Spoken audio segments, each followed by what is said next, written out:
First community conversation, we are joined by Dr. Kari with UVA's Cancer Center. She's sitting down with Casey. All right, thank you so much, Steve. Thank you so much for being here with us today. Of course, thank you for having me. Yes, we are happy to have you. And today we're talking about the HPV vaccine and cervical cancer.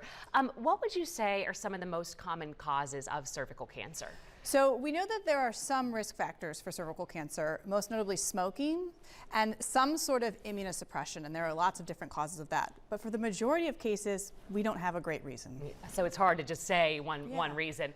How can the HPV vaccine really protect people against cervical cancer and other types of cancer as well? Yeah.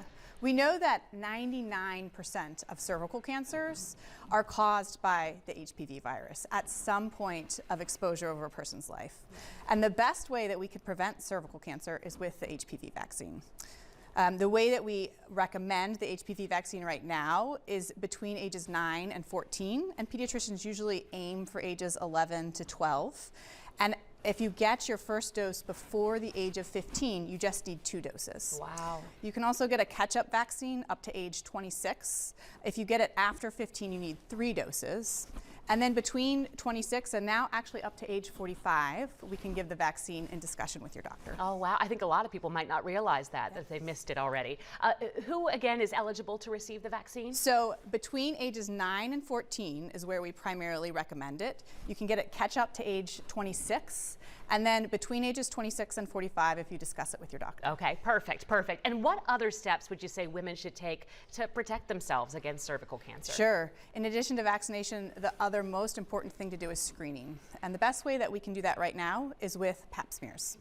And so we recommend pap smears starting at age 21. Between 21 and 30, you just get the pap smear, or what's this called the cytology, where a pathologist looks at the cells.